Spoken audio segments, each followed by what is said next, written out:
बिस्मिल्लाहिर्रहमानिर्रहीम। अस्सलाम वालेकुम एवरीवन।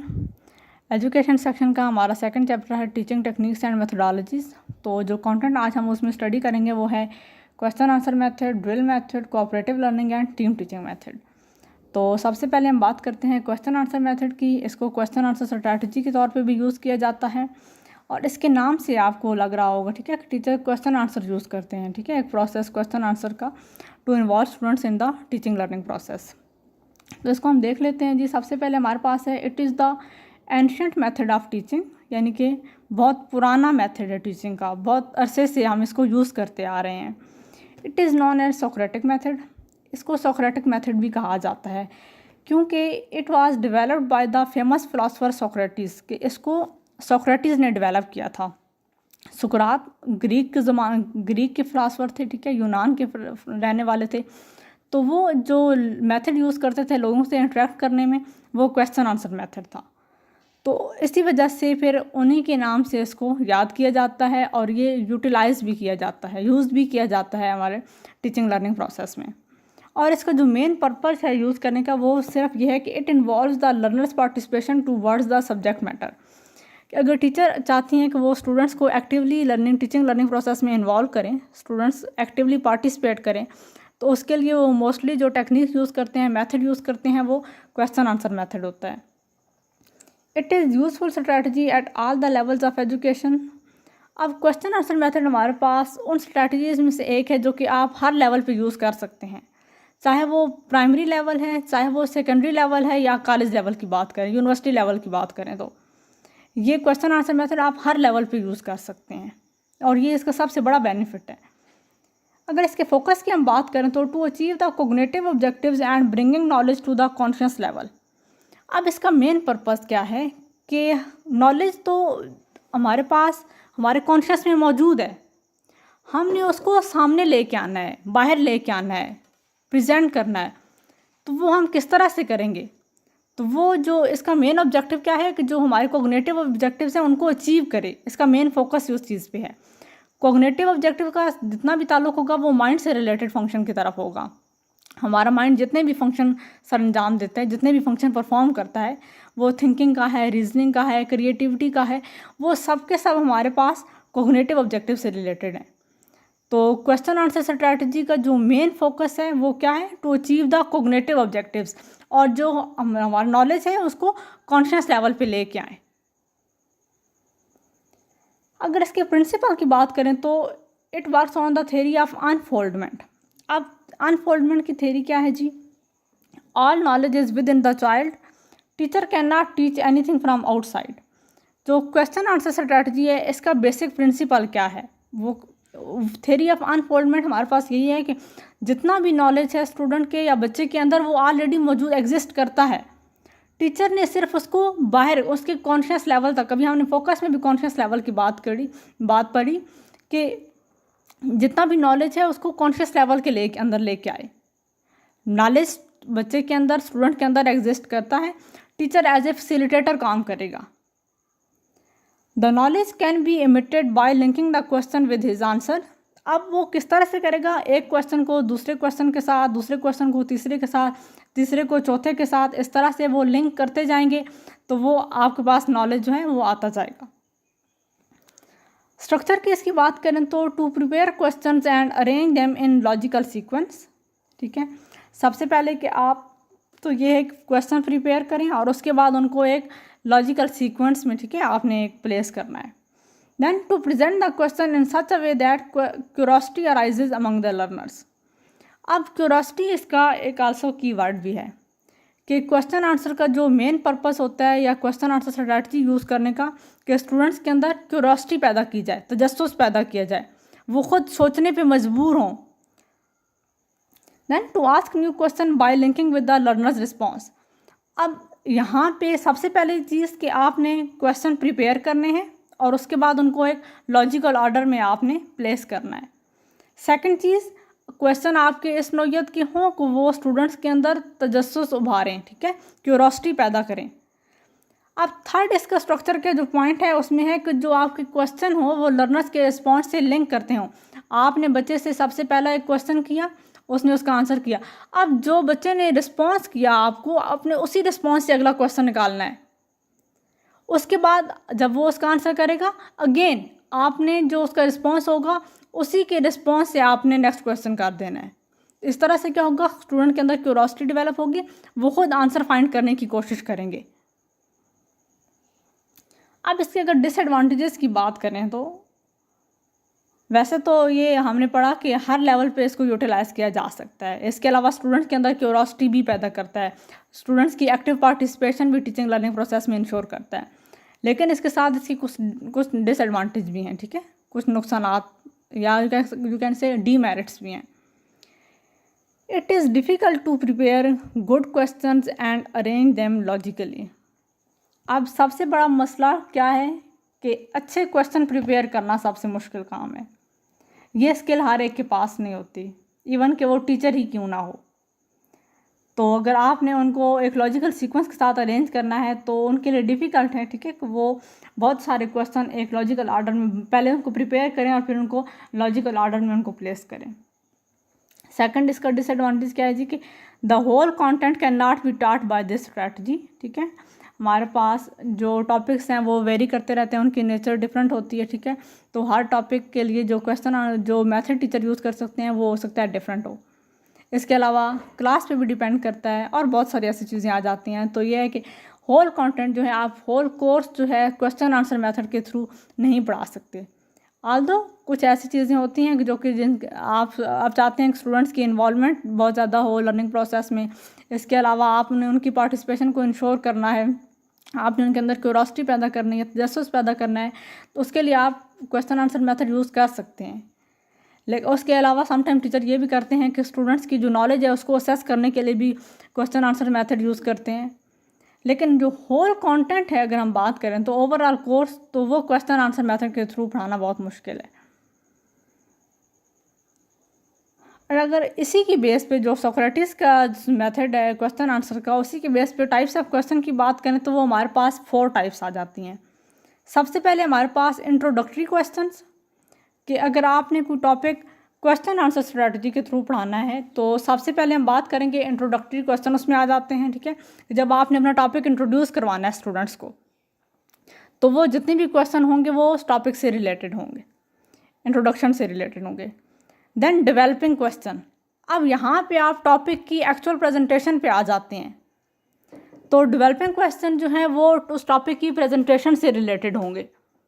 देन रिकैप्चुलेटरी जब आपने सारा कोर्स पढ़ा लिया, सारा टॉपिक आपने पढ़ा लिया, प्रेजेंट कर दिया, उसके बाद जब आपने सम अप करना है तो वो सम अप करने के लिए आप उसके इंपॉर्टेंट पॉइंट्स को अगर रिवाइज करना चाहते हैं या उनको एड अप एक समरी के फॉर्म में प्रेजेंट करना चाहते हैं तो उसके लिए रिकैप्चुलेटरी क्वेश्चन यूज़ किए जाते हैं। देन एवेलुएटरी क्वेश्चंस, कि अब आपने जब टॉपिक पढ़ा दिया, इवन के रिकैप्चुलेट भी कर दिया, अब आप ये जानना चाहते हैं कि आया आप अपनी स्ट्रेटजी में सक्सेसफुल हुए हैं या नहीं, तो उस चीज़ को इंश्योर करने के लिए टीचर एवेलुएटरी क्वेश्चंस करते हैं ताकि उन्हें पता चल सके कि स्टूडेंट्स ने वो ऑब्जेक्टिव्स हैं वो अचीव किए, और अगर नहीं किए तो वो किस वजह से नहीं किए, और अगर किए हैं तो वो किस हद तक किए हैं। तो 4 ये बेसिक टाइप्स हैं क्वेश्चन आंसर्स की, ठीक है। तो सबसे पहले हमारे पास इंट्रोडक्टरी टॉपिक को इंट्रोड्यूस करवाने के लिए, देन डेवलपिंग क्वेश्चन की टॉपिक को प्रेजेंट करने के लिए, रिकैप्चुलेटरी टॉपिक को सम अप करने के लिए, और एवेलुएटरी क्वेश्चंस जो टॉपिक आपने प्रेजेंट किया है, ठीक है, उसके असेसमेंट के लिए, ताकि आपको पता चले, टीचर को पता चले कि वो अपनी टीचिंग स्ट्रैटेजीज़ में किस हद तक सक्सेसफुल रही हैं, और स्टूडेंट के या ये भी हो सकता है कि स्टूडेंट की कौन कौन सी वीकनेसेस हैं, उनको कौन कौन से एरियाज़ हैं जो उनको समझ नहीं आए, ताकि वो उस पर अगेन काम कर सकें। तो ये 4 बेसिक टाइप्स हैं, ठीक है, क्वेश्चन की जो कि यूज़ की जाती हैं। उसके बाद हमारे पास है ड्रिल मेथड। ड्रिल मेथड जिस नोशन पे काम करता है, जिस बेसिक प्रिंसिपल पे काम करता है, वो है practice makes a man perfect, ठीक है। ड्रिल मेथड का जो बेसिक प्रिंसिपल है या उसका बेसिक फोकस जो होता है वो होता ही प्रैक्टिस पे है। There is the repeated performance of a learning act until a desired level of skills to do the act correctly is attained, कि आपने रिपीटेडली, ठीक है, अगेन एंड अगेन परफॉर्म करते जाना है अनटिल कि आपको जो भी सब्जेक्ट है उस पर कमांड हासिल ना हो जाए, आपको मास्टरी हासिल ना हो जाए। एग्जाम्पल में हमारे पास है टाइपिंग, ठीक है, अगर आप सीखना चाह रहे हैं, इवन के जो डेवलप बहुत सारे सॉफ्टवेयर्स हैं उसमें भी आपको ड्रिल मेथड ही यूज़ होता हुआ नज़र आएगा। वो चाह रहे हैं कि आप बार बार रिपीटेडली परफॉर्म करें, बार बार प्रैक्टिस करें। जितनी ज़्यादा आप प्रैक्टिस करेंगे आपकी टाइपिंग स्पीड उतनी ही तेज़ होती जाएगी, उतनी ही अच्छी होती जाएगी। इसी तरह से सेकंड एग्जांपल की अगर हम बात करें तो स्पीकिंग फॉरेन लैंग्वेज। अगर आप अपनी नेटिव लैंग्वेज से हट के, ठीक है, अपनी मदर लैंग्वेज से हट के, अगर नेशनल लैंग्वेज से हट के कोई दूसरी लैंग्वेज सीखना चाहते हैं तो उसके लिए क्या मोस्टली यूज़ किया जाता है कि आपने वो बार बार आपने उसको रिपीट करते जाना है, बोलते जाना है। जितना आप फ्रीक्वेंटली स्पीक करेंगे उतना ही ज़्यादा वो आपकी लर्निंग जो है वो ज़्यादा होगी। तो ड्रिल मेथड का जो एक चीज़ याद रखिएगा हमेशा इसके साथ, या तो रिपीटेड परफॉर्मेंस का वर्ड आएगा, अगेन एंड अगेन का आएगा, या प्रैक्टिस का आएगा। तो जो प्रैक्टिस का कीवर्ड है, रिपीटेड का कीवर्ड है, अगेन एंड अगेन का कीवर्ड है, वो ड्रिल मेथड के साथ एसोसिएटेड है कि आप कंटिन्यूसली वो चीज़ परफॉर्म करते जाते हो जब तक कि आपको मास्टरी हासिल ना हो जाए। देन हमारे पास है cooperative learning. Cooperative learning takes many forms within classrooms.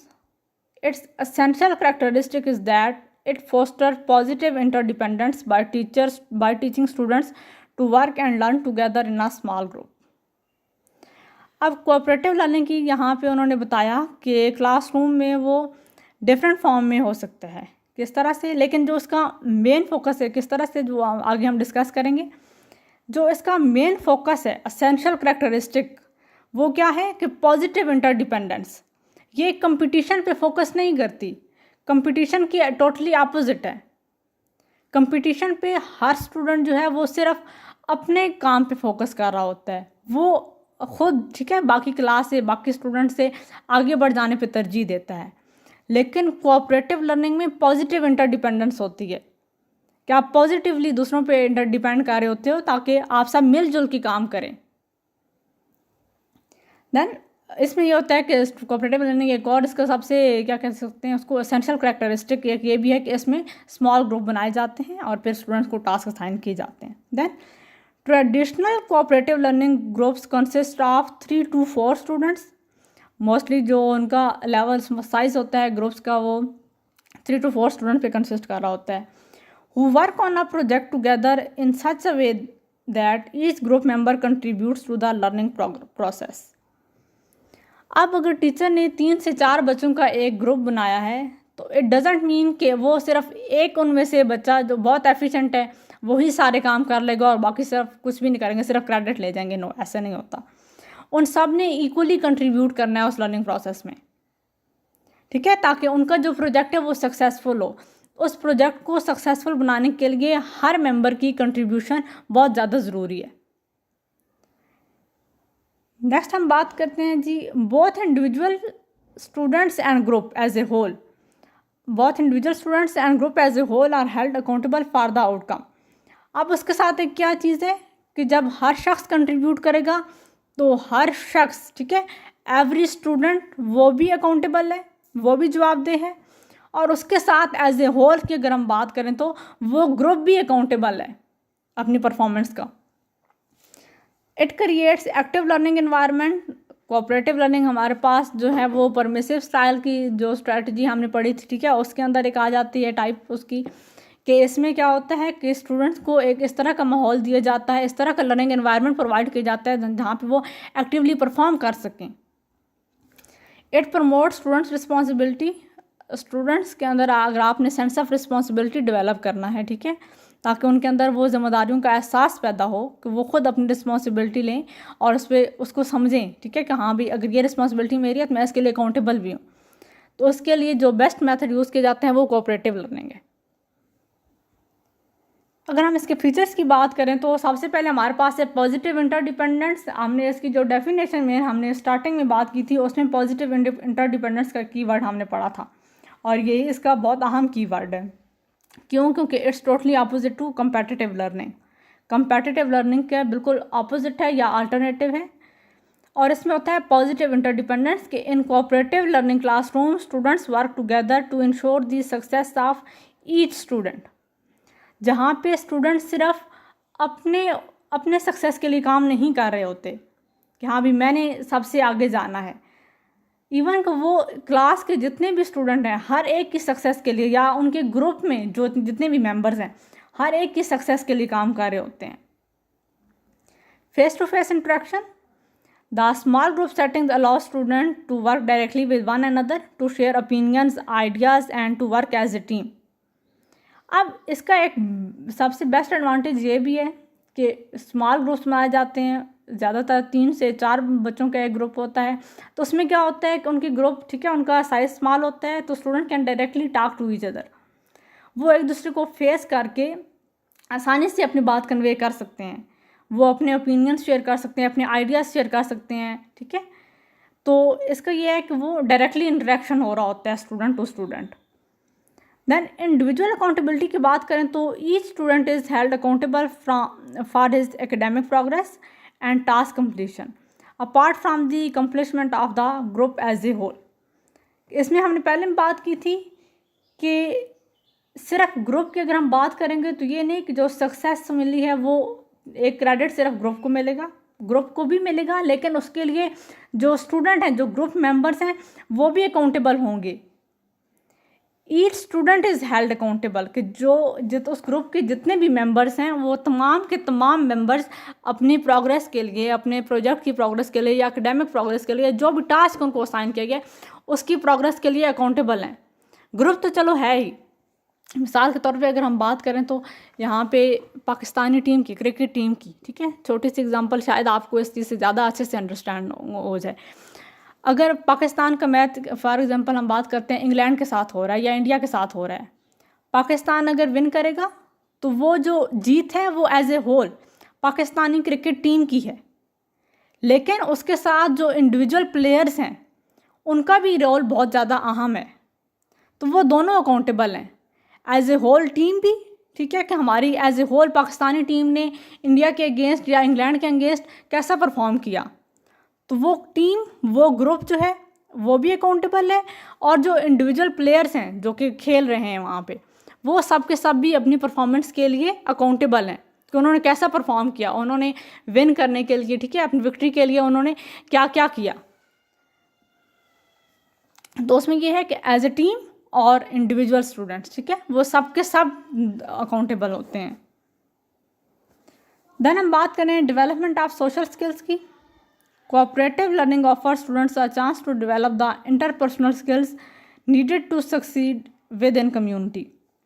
अब कोऑपरेटिव लर्निंग का एक इम्पॉर्टेंट फीचर ये भी है कि इसमें स्टूडेंट्स के अंदर जो हैं वो सोशल स्किल्स भी डेवलप हो रही होती हैं, that help them to interact with the people, to interact with the society. जब वो बाहर निकलें, सोसाइटी में मूव करें, जिस कम्युनिटी में वो रहते हैं वहाँ के लोगों के साथ जब मेल मिलाप करेंगे तो वो उनके लिए हेल्पफुल होगा, क्योंकि वो उनको इंटरपर्सनल स्किल्स भी साथ में सिखा रहा होता है, वो उनके अंदर डेवलप कर रहा होता है। देन अगर हम बात करें ग्रुप एवेल्युएशन की, groups of students need to evaluate and discuss how well they are meeting their goals, ठीक है, ओवरऑल जब ग्रुप की एवेल्युएशन हो रही होती है तो उसमें फिर उनको उनकी नीड्स को एवेल्युएट किया जाता है। देन वो किस तरीके से अपना गोल अचीव कर सकते हैं, ठीक है, वो स्ट्रैटेजीज भी डिस्कस की जा रही होती हैं। तो एक तो ये कि individual accountability, then group evaluation, दोनों हो रहे होते हैं। नेक्स्ट हमारे पास है टीम टीचिंग। टीम टीचिंग में हम देखते हैं जी, in team teaching 2 or more teachers are given joint responsibility for group of peoples larger than what is generally considered a normal size of class. Team teaching में क्या होता है, team teaching यहाँ पे कीवर्ड क्या हाईलाइट हुए, 2 or more teachers, ठीक है। टीम टीचिंग में 2 या 2 से ज़्यादा टीचर जो हैं एट द सेम टाइम वो रिस्पॉन्सिबिलिटीज़ शेयर कर रहे होते हैं, they are given joint responsibilities, उन दोनों को, ठीक है, या जितने भी 2 से ज़्यादा भी अगर मेंबर्स हैं, टीचर्स हैं, तो उनको इक्वली रिस्पॉन्सिबिलिटीज़ दी जा रही होती हैं।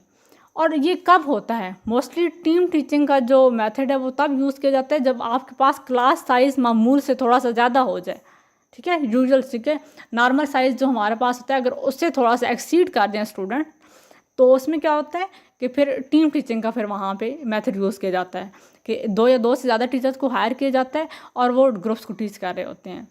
मोस्टली जो प्राइवेट स्कूल्स की अगर हम बात करें तो वहाँ पे बहुत ज़्यादा टीम टीचिंग का मेथड यूज़ किया जाता है कि वहाँ पे क्लास अगर एक ही है तो वहाँ स्ट्रेंथ इतनी ज़्यादा होगी कि वो उन्होंने डिफरेंट सेक्शन में उनको डिवाइड किया होगा, ABCDEF, ठीक है, या और बहुत सारे नाम दिए गए होंगे।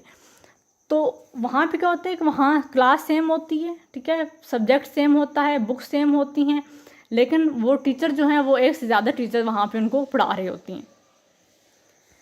उसके बाद हमारे पास MB नाइक की डेफिनेशन है कि in a team teaching method 2 or more teachers make a plan of the subject or subjects cooperatively, कि वो मिलजुल के कोऑपरेटिवली वो काम करते हैं, carry it out and always evaluate its affect on the students periodically, और वो अफेक्ट जो चेक किया जाता है वो स्टूडेंट्स की परफॉर्मेंस पे चेक किया जाता है कि आया स्टूडेंट ने कैसा परफॉर्म किया।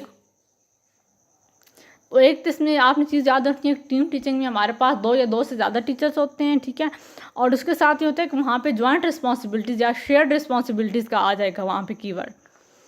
तो और मोस्टली ये तब यूज़ किया जाता है जब क्लास साइज नॉर्मल से एक्सीड कर जाए, नॉर्मल से ज़्यादा हो जाए।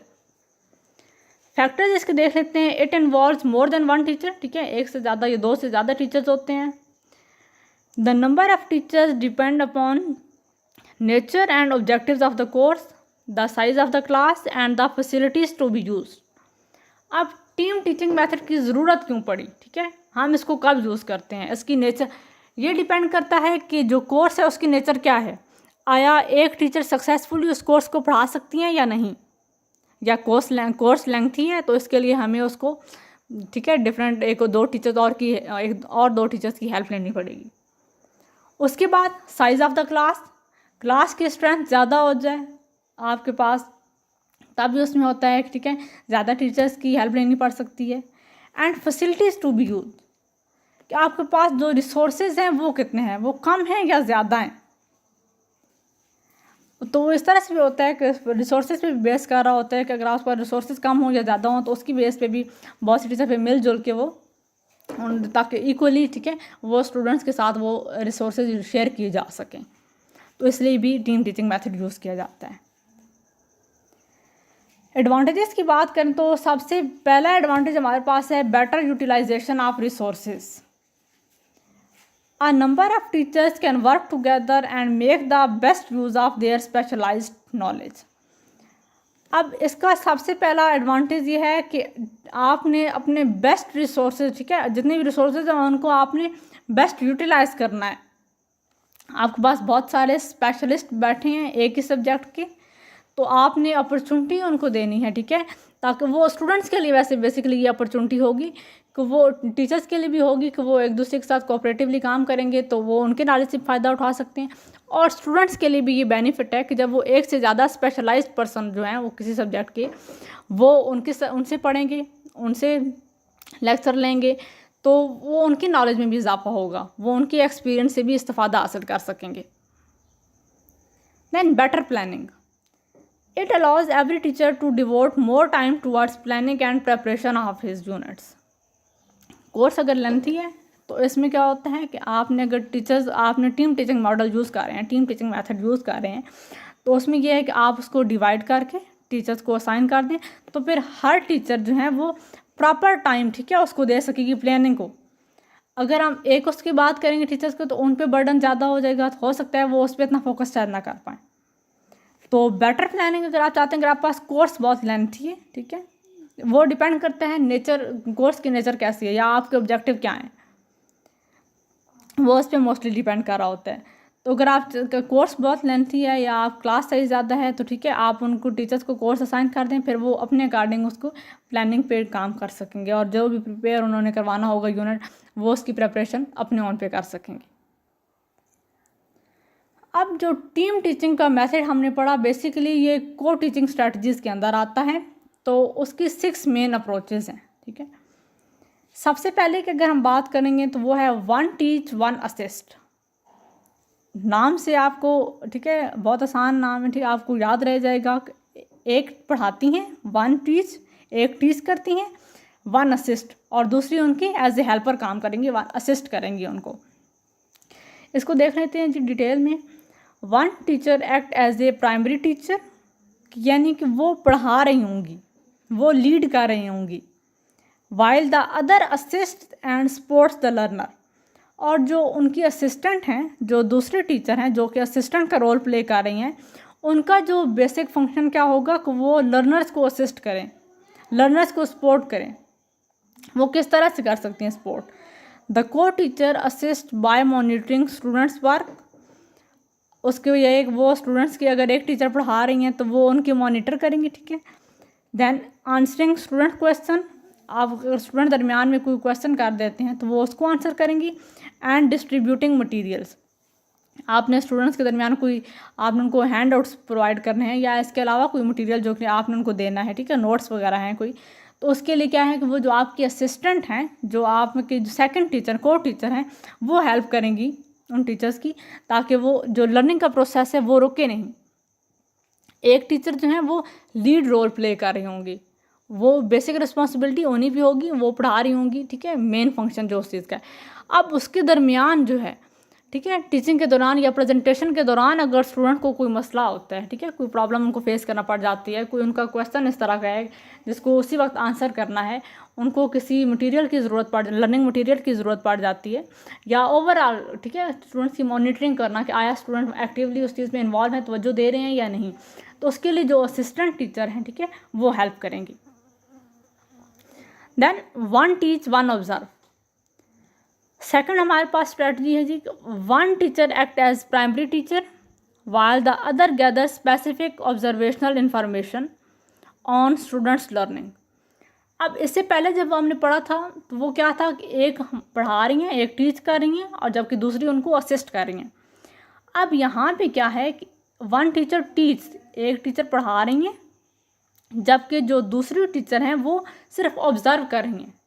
उनका वैसे फंक्शन के स्टूडेंट्स की जो बिहेवियर में चेंज आ रहा है या ओवरऑल उनकी जो लर्निंग प्रोग्रेस वो किस तरह से कर रहे हैं, तो उसको सिर्फ ऑब्ज़र्व कर रही हैं वो। अब इसमें क्या होता है कि roles can switch depending upon the topic और इंटरेस्ट ऑफ द टीचर। अब इसमें ये नहीं होता कि एक ही पढ़ाएंगी और एक ही टीचर ऑब्ज़र्व करेंगी और वही उनके पास फंक्शन है, इसके अलावा नहीं हो सकता। वो रोल स्विच भी कर सकती हैं, डिपेंड करता है कि टॉपिक कैसा है। हो सकता है कि एक टीचर की एक टॉपिक पे ज़्यादा अच्छी कमांड हो, वो उनका इंटरेस्ट लेवल का हो, तो हो सकता है कि नेक्स्ट डे जो पहले दिन जो ऑब्ज़र्व कर रही थी, नेक्स्ट डे वो पढ़ा रही हूँ और जो दूसरी टीचर हैं वो ऑब्ज़र्व कर रही हूँ, तो वो जो उनके रोल्स हैं वो स्विच हो सकते हैं। However this strategy is only meant to be use occasionally, ठीक है, और बहुत कॉमनली ये नहीं यूज़ की जाती। डिपेंड करता है कि टॉपिक की नेचर क्या है या आप किस मकसद के लिए ये यूज़ करना चाह रहे हैं, तो बहुत ओकेजनली, बहुत कम इसको यूज़ किया जाता है, ठीक है, जब कभी ज़रूरत पड़े तो। उसके बाद हमारे पास है स्टेशन टीचिंग। अब हमारे पास ये थर्ड अप्रोच है को टीचिंग की। को teachers divide their class into small groups to provide instruction at separate station. अब इसमें क्या होता है कि एक क्लास है उसको डिफरेंट ग्रुप्स में डिवाइड किया गया, स्मॉल ग्रुप्स उनके बनाए गए हैं, और जो क्लास है, ठीक है, उसमें डिफरेंट कॉर्नर्स बना दिए गए हैं, डिफरेंट स्टेशंस बना दिए गए हैं। अब वहाँ क्या होता है कि हर स्टेशन पे एक टीचर अवेलेबल होता है, मौजूद होता है। इसमें स्टूडेंट्स का ग्रुप क्या करता है कि वो सबसे पहले एक कॉर्नर पे एक टीचर के पास जाएंगे, ठीक है, जो टॉपिक वो पढ़ा रही होंगी, डिमॉन्स्ट्रेट कर रही होंगी, पहले वो वहाँ से नॉलेज हासिल करेंगे। उसके बाद वो ग्रुप रोटेट करेगा सेकंड स्टेशन पे। अब सेकंड स्टेशन पे जो टीचर जो काम करवा रही होंगी वो उसको वहाँ से लर्न करेंगे, ऑब्जर्व करेंगे। उसके बाद वो स्टूडेंट का ग्रुप रोटेट करेगा थर्ड स्टेशन पे। थर्ड स्टेशन पे जाके उन्होंने वो चीज़ ऑब्जर्व की जो टीचर पढ़ा रही हैं, थर्ड टीचर। अगेन फिर वो फोर्थ स्टेशन पे जाएंगे और फिर वहाँ पे जो टीचर जो काम परफॉर्म कर रही होंगी, ठीक है, जो पढ़ा रही होंगी, तो वो उस चीज़ को ऑब्जर्व करेंगे। यहाँ पे टीचर वहीं पे अपनी जगह पे रहते हैं, स्टेशन पे मौजूद रहते हैं, जो स्टूडेंट्स के ग्रुप हैं वो रोटेट होते रहते हैं। This approach reduces the student teacher ratio. अब इसमें क्या होता है कि स्टूडेंट टीचर रेशो जो है ये रिड्यूस कर देता है कि एक teacher at the same time, ठीक है, 3 से 4 स्टूडेंट को या 4 से 5 स्टूडेंट को एट द सेम टाइम को आसानी के साथ डील कर सकती है, बजाय इसके कि जब एक क्लास में 30 स्टूडेंट मौजूद हों और एक ही टीचर हो, तो वो सब स्टूडेंट को एक्टिवली उस तरह से शायद ना तवज्जो दे पाएँ, उनके जो क्यूरीज हैं वो ना रिजॉल्व कर पाएँ। तो इसमें क्या होता है कि वो स्टेशंस बना दिए जाते हैं ताकि जितने भी स्टूडेंट्स हैं उनकी क्यूरीज हैं उनको आसानी के साथ टीचर सॉल्व कर सकें। उसके बाद इंक्रीजिंग स्टूडेंट पार्टिसिपेशन, अगर स्टूडेंट पार्टिसिपेट करना चाहते हैं, ठीक है, अपना ऐड करना चाहते हैं, अपना ओपिनियन उसमें ऐड करना चाहते हैं या टीचर से कोई क्वेश्चन पूछना चाहते हैं, तो वो उनके पास बहुत बेस्ट अपॉर्चुनिटी होती है, क्योंकि उनको टीचर अवेलेबल होती हैं और उनको टाइम भी मिलता है ताकि वो इजीली टीचर के साथ फिर कम्युनिकेट कर सकते हैं। And effective monitoring of the student, student के एंड पे तो बेनिफिट है कि वो टीचर से उसी वक्त, ठीक है, जो भी क्यूरीज हैं वो पूछ सकते हैं, वो उसमें पार्टिसिपेट कर सकते हैं, अपने आइडियाज़ शेयर कर सकते हैं। लेकिन टीचर्स के लिए बहुत हेल्पफुल है कि कौन सा स्टूडेंट है जो एक्टिविटी परफॉर्म नहीं कर रहा, टीचर उसी वक्त उनको डायग्नोज कर लेंगी, तो स्टूडेंट्स की जो मॉनिटरिंग है वो भी आसान हो जाती है। उसके बाद हमारे पास है पैरेलल टीचिंग, ठीक है। इसमें क्या होता है, को teachers divide the class in half and instruct them on the same material. अब इसमें क्या होता है पैरेलल टीचिंग में कि क्लास का जो साइज़ है उसको हाफ कर दिया जाता है, स्टूडेंट्स की स्ट्रेंथ को डिवाइड कर दिया जाता है 2 हाफ्स में। लेकिन क्या होता है कि उनको मटेरियल सेम ही पढ़ाया जाता है। मिसाल के तौर पे अगर हम बात करें तो एक क्लास में अगर 40 स्टूडेंट्स हैं तो उनको क्या होगा, आड इवन सेक्शन में डिवाइड कर दिया जाए या जिस तरीके से भी करें, ठीक है। 20 बच्चे एक सेक्शन में हों और जो दूसरे 20 बच्चे वो दूसरे सेक्शन में। अब यहाँ पे क्या होता है, उनका मटेरियल सेम होता है, उनके पास जो कोर्स वर्क है वो सेम है और सिर्फ टीचर्स डिफरेंट हैं। 2 टीचर्स हैं जिन्होंने वो सेम मटेरियल जो है उनको सेम टाइम पे पढ़ाना है, इवन कि वो क्लास का जो टाइम है वो भी सेम है। ग्रुप्स डोंट रोटेट, यहाँ पे जो ग्रुप्स हैं या जो सेक्शंस बनाए जाते हैं वो नहीं रोटेट करते बल्कि टीचर्स रोटेट कर रहे होते हैं। This approach reduces the student teacher ratio and increase instructional intensity. इसमें क्या होता है कि जो स्टूडेंट टीचर रेशो है वो डिक्रीज़ हो जाती है। पहले जहाँ पे 40 स्टूडेंट्स को एक टीचर पढ़ा रही थी, अब वो रिड्यूस होके 20 to 1 आ गए, ठीक है। एक टीचर के अंडर 20 स्टूडेंट्स आ गए हैं, तो ये है कि वो जो इंस्ट्रक्शनल इंटेंसिटी है वो भी इंक्रीज़ हो जाएगी।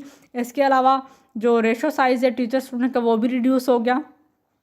लेकिन जो इस चीज़ पे जो मेथड है, ये जो अप्रोच है, इसमें जिस बात का ख्याल रखा जाता है वो ये कि जो गिवन टाइम है उसमें वो मटेरियल कवर हो जाए दोनों टीचर्स का, कि जो भी उनको टास्क असाइन किया गया है कि हाँ भी आपने आज 40 मिनट्स में ये वाला टॉपिक पढ़ाना है, तो वो जो दोनों टीचर्स हैं उन्होंने कोशिश करनी है कि वो उन 40 मिनट्स में अगर एक ने कंप्लीट कर लिया तो दूसरी भी उसको कंप्लीट कर लें गिवन टाइम में। उसके बाद अगर हम बात करें अल्टरनेटिव टीचिंग की, इसको डिफरेंशिएटेड टीचिंग भी कहा जाता है। इसमें क्या होता है, 1 teacher manages a large group of students while the other takes a small group for specific instructional purpose. अब कुछ क्लास में कुछ स्टूडेंट ऐसे भी होते हैं जिनको इंडिविजुअलाइज्ड इंस्ट्रक्शन की या डिफरेंशिएटेड इंस्ट्रक्शन की ज़रूरत होती है, ठीक है। स्पेशल नीड्स होती है ना कुछ बच्चों की, कि जहाँ पे एक टीचर जो है वो अगर क्लास के 30 स्टूडेंट्स को इक्वली नहीं पहुँच पा रहे, क्लास में 5-6 ऐसे बच्चे हैं जिनको ज़रूरत है कि उनको एक्स्ट्रा अटेंशन दी जाए, ठीक है। उनके प्रॉब्लम्स कुछ इस तरह से हैं कि वो उनको टीचर का मेथड नहीं समझ आ रहा, या एक अटैम्प्ट में या जिस 1 गो में टीचर अगर पढ़ा रही हैं तो बाकी क्लास को समझ आ रही है, उनको नहीं आ रही, तो चंद एक अगर वो स्टूडेंट हैं तो उनको उनका अलग ग्रुप बना दिया जाता है, उनको क्लास से सेपरेट कर दिया जाता है। और जो दूसरी टीचर हैं फिर वो रिस्पॉन्सिबिलिटी ले लेती हैं उस स्मॉल ग्रुप की, तो वो जो स्पेसिफिक उनको जो इंस्ट्रक्शन दी जाती हैं वो उनकी जो लर्निंग प्रॉब्लम्स हैं वो उसके अकॉर्डिंग, ठीक है, ताकि उनकी जो हमने वीकनेसेस डायग्नोज की हैं, जो प्रॉब्लम्स हमने उनकी डायग्नोज की हैं, उनको रिमूव किया जा सके। अल्टरनेटिव टीचिंग का बेसिकली मेन पर्पज़ ये है कि जो स्टूडेंट्स को इंडिविजुअलाइज्ड इंस्ट्रक्शन दी जाए, हर स्टूडेंट को 1-to-1 इंटरेक्शन के साथ उनकी जो नीड्स हैं वो मीट की जा सके। उसके बाद टीम टीचिंग का अभी हमने पढ़ा, मैंने पहले भी आपको बताया था कि जो टीम टीचिंग का हमने पढ़ा वो स्ट्रैटेजीज़ को टीचिंग स्ट्रैटेजीज़ के अंडर ही हमारे पास एक मेथड आ जाता है, लेकिन इसमें हम लोग देख लेते हैं, पढ़ लेते हैं इसको भी। Both teachers are often in front of the classroom sharing the responsibilities of lead instruction with equally active but possibly different roles in a lesson. अब इसमें टीम टीचिंग में क्या है, वही चीज़ कि यहाँ पे जो टीचर जो हैं वो दोनों मौजूद होते हैं क्लास के सामने, बट क्या हो तो मेन चीज़ क्या है कि वो रिस्पॉन्सिबिलिटी शेयर कर रहे होते हैं, काम उन्होंने एक ही करना है, लेकिन वो हो सकता है कि पढ़ाने का ही हो सकता है, लेकिन एक टीचर जो है वो फर्स्ट हाफ में पढ़ाए, दूसरी सेकंड हाफ में पढ़ाए, या कुछ टॉपिक ऐसे हैं जो कि एक टीचर पढ़ा दें, जो बाकी जो 2 टॉपिक्स रह गए हैं वो दूसरी टीचर पढ़ा दें, या डिफरेंट इस तरीके से उनके रोल जो हैं वो स्विच कर सकते हैं। ठीक है, हमारे पास कुछ स्ट्रेटजीज़ हैं, आपने इनको कीवर्ड्स के साथ याद रखना है। ठीक है, इसके साथ आपको बहुत आसानी के साथ याद रहेंगी। तब तक मुझे दें इजाज़त। अल्लाह हाफिज़।